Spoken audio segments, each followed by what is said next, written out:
untuk kesempatan kali ini kepada Bapak Dr. Abu Sofyan, Bapak Dr. PhD. Beliau adalah dosen Unpad. Untuk itu kita alhamdulillah beliau sudah hadir bersama kita. Untuk itu kita sapa beliau. Assalamualaikum Pak Dr. Abu Sofyan. Assalamualaikum. Alhamdulillah. Bagaimana kabarnya Pak Abu Sofyan? Sehat nggih? Alhamdulillah nih, suara aja nih, batuk-batuk nih Pak. Oh ya. Agak batuk-batuk, suaranya agak hilang. Ya, mudah-mudahan nanti setelah acara ini bisa sembuh. Pak. Amin. Amin. Amin ya Rabb. Ya, monggo untuk itu kami persilakan ke Pak Abu Sofyan untuk menyampaikan paparan beliau terkait topik kita malam ini sekitar 15 menit. Kami persilakan Pak Abu Sofyan. Terima kasih. Assalamualaikum warahmatullahi wabarakatuh.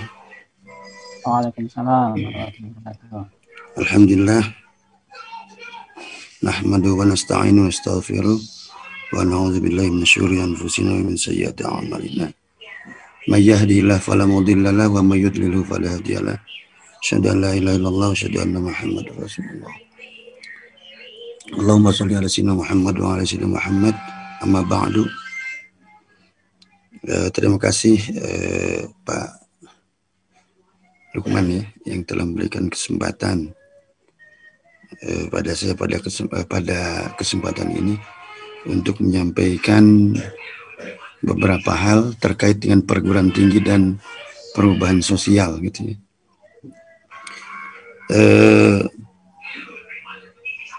Mungkin saya akan memulai pembicaraan ini dari mengutip salah satu ayat Al-Quran dulu ya. Dari salah satunya adalah dalam surah Ibrahim ayat 1 di situ. A'udzubillahi minasyaitonirrajim. Bismillahirrahmanirrahim. Alif lam ra. Kitabun anzalnahu ilaika litukhrijan nasa minadh dhulumati ilan nur. Litukhrijan nasa minadh dhulumati ilan nur.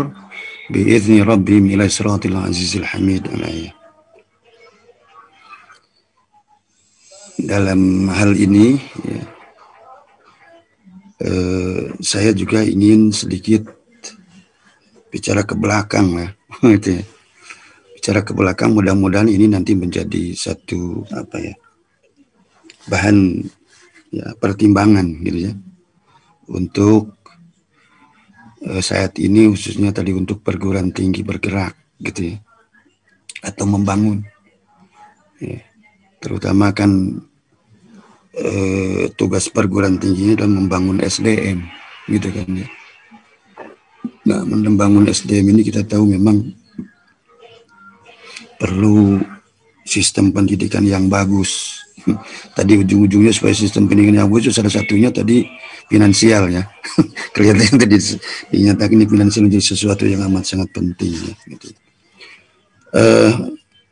Barangkali saya ingin mengajak sedikit melihat dulu ke belakang ya, yaitu di masa jahiliyah gitu ya. Bahwa manusia kita tahu di masa jahiliyah itu nampaknya ya tidak lepas dari dua kelompok saja gitu ya. Dua kelas saja atau dua stratifikasi sosial saja gitu. Yaitu yang pertama yang memang kita juga kenal sekarang adalah yang disebutin kelas elit ya. Yaitu penguasa yang hegemonis gitu. Dimana kita tahu bahwa kekuasaan juga konsep-konsep kebenaran ya, itu adalah hanya milik mereka. Artinya yang benar itu adalah menurut penguasa gitu. Sementara menurut di luar penguasa semuanya salah gitu. Dan itu nampaknya juga sekarang berlaku itu seperti itu ya. Karena memang kita juga tahu dalam protokol Yahudi dulu ya, adalah untuk menciptakan bahwa yang benar itu adalah yang menurut penguasa gitu. Artinya kebenaran ada pada penguasa gitu. Di luar itu semua tidak ya. Mereka kalau tidak salah dengan melambangkan kepala ular ya gitu ya. dengan memberikan lambang dan kepala ular. Ini sekali lagi ini kelompok yang pertama ya, akibatnya di situ ya, terjadi apa itu yang disebut dengan manipulasi nilai ya. Nah, terjadinya manipulasi nilai ini tentunya adalah ada maksud, yaitu adalah untuk memperkuat dan memperkokoh posisinya ya, yang sekaligus ujung-ujungnya itu ya, akan menindak menindas, maksud saya akan menindas mereka yang kelompok kedua, yaitu yang lemah, yang disebut di kelas bawah ini ya, yang subordinat ya. Mereka yang tertindas, tidak berdaya gitu ya. Kadang-kadang di kelompok bawah ini juga seringkali digunakan untuk kepentingan mereka gitu ya, kepentingan penguasa gitu ya, termasuk di kita sendiri mungkin gitu ya. Seringkali pas usum pinjam duit biasanya yang digunakan alat kan yang miskin, rakyat-rakyat kecil gitu ya biasanya itu seringkali ya digunakan itu ya. Karena bahasanya kan untuk kesejahteraan gitu ya, atau untuk mensejahterakan masyarakat gitu. Ini sekali lagi kembali di masa jahiliyah ini terjadi dua kelas ini, yang bahkan tadi kelas yang elit ini begitu sombongnya dengan kekuasaannya, dengan hartanya, dengan anak-anaknya dan sebagainya gitu ya. Bahkan ketika diajak untuk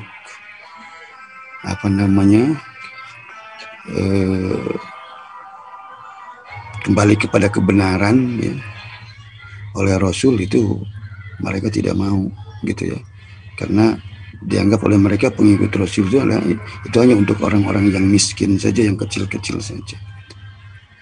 Ini barangkali kondisi ya di masa jahiliyah diantaranya. Nah kemudian kita tahu datang Rasulullah ya. Tentunya ketika Rasul datang itu adalah beliau merombak ya struktur masyarakat yang korup tadi. Beliau rombak dengan secara pelan-pelan ya. Kita tahu sekitar kurang lebih hampir 23 tahunan ya. Tapi ini keberhasilan yang luar biasa. Indonesia sekarang reformasi sudah sekian lama ya. Dari 98 sampai sekarang 2001 malah kelihatannya bukan semakin baik gitu ya. Malah semakin lebih mundur kemungkinannya seperti itu ya. Baik, kemudian yang kedua, Rasul juga ketika merombak masyarakat yang korup itu membawa sistem kepercayaan alternatif ya, yang egaliter ya, dan membebaskan gitu ya. Bahwa masyarakat ini, manusia ini tentunya di situ didudukan pada derajat yang sama gitu ya.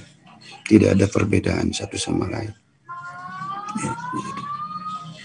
Kemudian masyarakat juga diberikan kebebasan gitu ya. Itu dari yang tadi tertekan dan sebagainya ya. Nah kemudian Rasul tadi menawarkan ya, hal ini kepada masyarakat. Kemudian juga ya, kalau tadi di masa jahiliyah bahwa masyarakat kecil, terutama masyarakat yang tertindas ini ya, masyarakat bawah ini harus betul-betul tunduk kepada penguasa, kepada kelas yang elit atau kelas elit ya. Maka Rasulullah di situ justru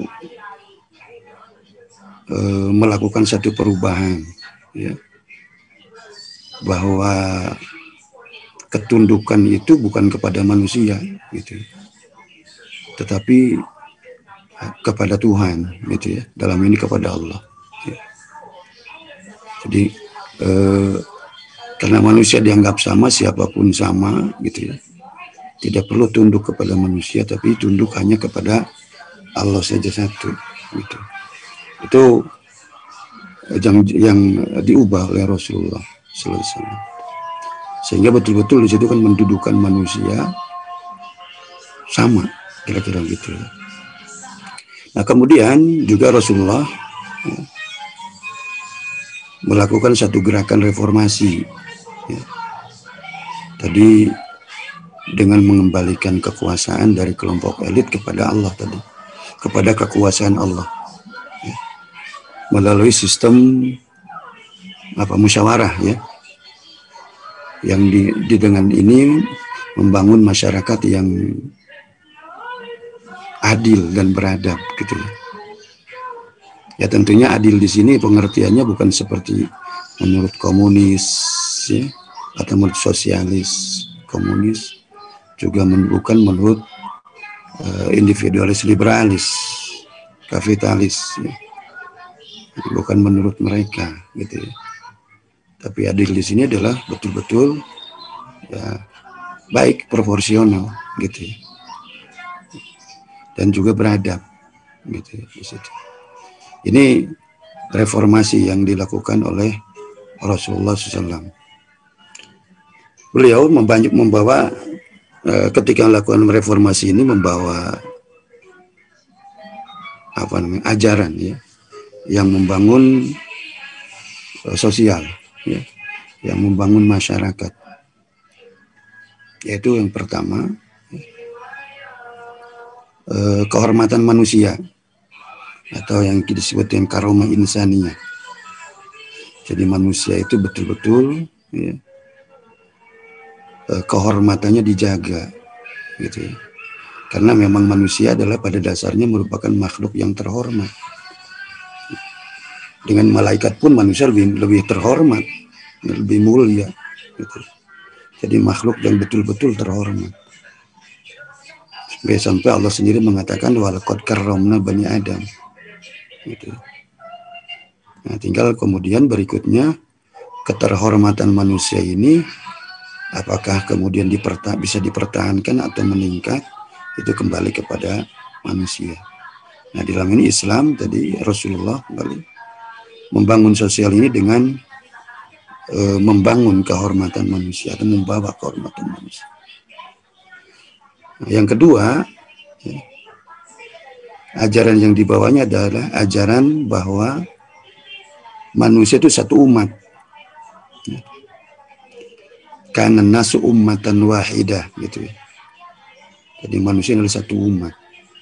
Meskipun berbeda kulit, ya, berbeda bahasa, berbeda suku dan lain sebagainya, tetapi mereka adalah merupakan satu umat. Karena mereka tadi disatukan oleh kemanusiaan itu sendiri. Gitu. Kalau kemudian Quran mengatakan inna khalaqnakum min dzakari wa untha wa ja'alnakum syu'uban wa qabaila lita'arafu. Gitu. Di situ Allah menciptakan kita ini untuk ta'aruf. Ya. Ta'aruf di sini tentunya kalau kita hubungkan dengan salah satu hadis khairun nas anfa'um linnas, ya. Manusia yang terbaik adalah manusia yang paling banyak memberi manfaat pada orang lain, maka berarti ta'aruf di sini adalah saling berkontribusi. Gitu. Kenapa tadi satu umat? Gitu ya. Jadi harus saling berkontribusi. Karena itu di sini ya ajaran yang berikutnya yang dibawa adalah kerjasama kemanusiaan, yaitu ta'awun insani. Nah, satu sama lain saling bantu. Nah, seperti tadi dikatakan bahwa sekarang manusia ini ya, sudah dinyatakan sebagai bangsa dunia, gitu ya. Sepertinya satu, gitu ya. Dan kerjasama ini nampaknya sekarang sudah ada sesuatu yang mutlak, sesuatu keniscayaan. Ya. Sekarang tidak ada satu negara pun, satu bangsa pun yang bisa bekerja sendirian, gitu. Tidak ada. Semaju apapun negara, semakmur apapun negara, itu tidak bisa bekerja sendirian. Itu nampaknya seperti itu. Nah, karena itu di sini sekali ta'awun insani ini adalah merupakan satu ajaran yang dibawa Rasul. Kemudian ajaran yang lain yang dibawa adalah toleransi, tasamu. Toleransi di dalam berbagai hal tentunya. Kecuali mungkin di dalam Islam yang tidak ada toleransi dalam soal akidah saja. Mungkin di situ ya. Dalam soal akidah saya pikir tidak ada toleransi. Itu pikiran saya gitu, pendapat saya. Artinya tidak ada di situ membenarkan akidah orang lain gitu ya. Paling-paling kita hanya menghormati saja. Ya, kemudian berikutnya adalah yang dibawa oleh Rasul adalah kemerdekaan atau kebebasan, hurriyah. Nah, di dalam kebebasan ini ada dua hal ya, yang diberikan kepada manusia. Pertama, kebebasan menganut suatu kepercayaan. Nah, manusia diberikan kebebasan untuk menganut suatu kepercayaan. Karena Allah sendiri sudah memberikan satu penjelasan pada kita mana yang baik, mana yang buruk, mana yang benar, mana yang salah. Tinggal berikutnya diserahkan kepada kita. Gitu ya. Mau memilih Islam atau memilih agama-agama atau kepercayaan yang lain. Jadi tidak ada ya, kata memaksa gitu ya di dalam hal kepercayaan ini. Kemudian yang kedua, kebebasan di dalam menentukan nasib sendiri. Kita bebas mau jadi apa, tergantung kepada kita di situ ya. Ini menentukan nasib ya. Karena itu kita bebas memilih pendidikan apa di mana gitu ya. Kemudian juga dan lain sebagainya. Nah, gitu ya, kira-kira. Ini adalah untuk menentukan nasib. Betul-betul diberikan kebebasan pada kita. Kemudian yang berikutnya adalah ya ajaran yang dibawa adalah budi baik atau fadilah. Ya. Jadi budi yang baik. Ini ya. Kalau kita melihat bahwa Rasul mengatakan innama bu'istu li utammima makarimal akhlak. Ini adalah betul-betul ya, merupakan sesuatu yang paling utama. Gitu. Nah kemudian yang selanjutnya adalah ya, ajaran yang dibawanya adalah keadilan. Ya. Nah, yang saya katakan tadi adalah keadilan di sini adalah proporsional. Gitu. Itu adalah keadilan. Ya. Kemudian berikutnya adalah perlakuan yang sama. Al-mu'amalah bimis. Jadi perlakuan yang sama terhadap siapapun. Gitu ya di sini. Tadi tidak ada kelas ya, kelas elit ataupun kelas bawah. Semua harus diperlakukan sama. Kemudian selanjutnya memenuhi janji, wafa bil ahdi. Dan yang terakhir adalah kasih sayang, ya, mawaddah, dan juga mencegah kerusakan. Saya pikir kalau prinsip-prinsip ini kemudian dipegang oleh kita, maka kondisi sosial kita itu akan sangat-sangat baik. Nah, kita kemudian lihat misalnya kita, ya. Sekarang lihat bangsa kita. Ya. Kita dulu dijajah oleh para penjajah. Ya. Ketika dijajah oleh para penjajah juga nampaknya di situ terjadi ya dua kelompok masyarakat tadi, atau dua kelompok manusia tadi. Kelompok penguasa dan kelompok masyarakat bawah. Itu terjadi penindasan dan sebagainya. Kemudian berikutnya kita merdeka lah, kita sebut gitu ya. Kemudian kita merdeka. Nah, ketika kita sudah merdeka, di situ kita tentunya memiliki kebebasan untuk membangun diri kita. Salah satunya adalah membangun masyarakat, membangun sosial tadi. Ya. Nah, tentunya ya di dalam hal ini salah satu ya alat gitu ya yang digunakan untuk membangun masyarakat adalah tadi pendidikan, lembaga pendidikan. Dan salah satunya adalah perguruan tinggi. Itu salah satunya. Jadi kalau kita melihat di situ ya, bahwa pada dasarnya ya, tugasnya itu ya sebenarnya sekarang kita sudah dirumuskan ya dalam undang-undang tadi yang tadi sudah disebutkan juga. Itu sudah sangat luar biasa ya. Terutama di situ adalah tadi di dalam membangun manusia gitu ya. Di dalam membangun sumber daya yang baik gitu. Nah, tentunya ya, mohon maaf kalau kita melihat realitas sekarang gitu ya, bahwa di perguruan tinggi ini nampaknya gitu ya, kalau kita melihat pada undang-undang dan tujuan pendidikan gitu ya, ini hanya baru sebagian saja yang mungkin bisa kita lakukan gitu ya. Karena terus terang saja kalau kita perhatikan bahwa sekarang perguruan tinggi ini atau pendidikan kita ini lebih berorientasi kepada tujuan-tujuan yang materialistik sifatnya gitu. Saya ingat dulu ketika kita ingin merumuskan tujuan pendidikan gitu ya, itu saya sih berharap dan mengusulkan kalau bisa ya akhlak gitu ya di situ. Tapi ternyata tidak bisa gitu ya. Yang menjadikan ukuran itu adalah selalu materi gitu. Kenapa? Alasannya adalah mudah mengukurnya gitu ya. Mudah untuk melihat indikatornya, itu alasannya. Padahal kalau melihat akhlak, melihat indikatornya itu lebih mudah lagi gitu. Kalau akhlak misalnya, indikatornya lebih mudah lagi. Karena tadi kalau secara material, indikatornya adalah keberhasilan secara materi, kira-kira begitu ya. Kalau kira-kira seperti itu, dia jadi apa, kemudian seperti apa ekonominya dan seterusnya. Ya. Nah, akibatnya sekarang barangkali, ya mohon maaf ini bahasa saya ya, bahasa saya.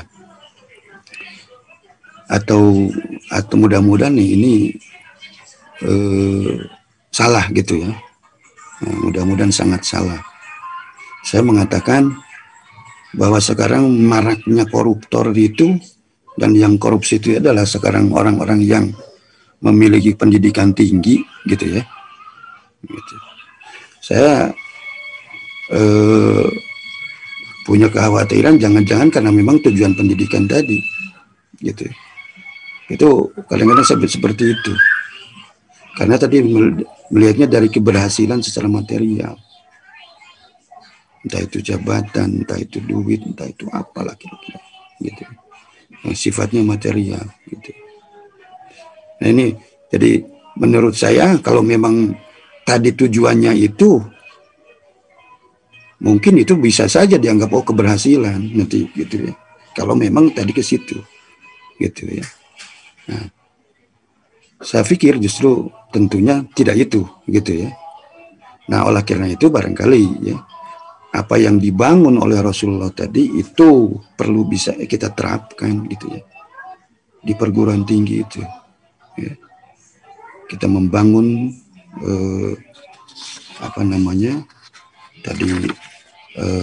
kehormatan manusia, membangun manusia yang satu umat, ya, sehingga tidak saling menghina, tidak saling menjatuhkan.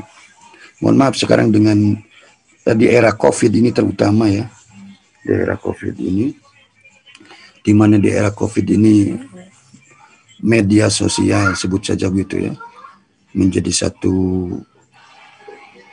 alat ya yang utama untuk berkomunikasi gitu ya, dan alat yang paling banyak digunakan oleh masyarakat. Nah, sekarang ini kelihatannya di media sosial ini soal hina, menghina dan lain sebagainya itu sudah luar biasa. Padahal maaf Pak Safan, 5 menit lagi ya. Oke. Itu ya, itu sudah luar biasa ya itu padahal dulu sebelum sebelum COVID saja negara sudah menghabiskan uang begitu besar ya untuk mengurusi hal-hal seperti itu. Sekarang lebih-lebih lagi. Nah, jadi ini nampaknya hal-hal yang tadi diajarkan oleh Rasul, dibawa oleh Rasul, ya, sekali lagi.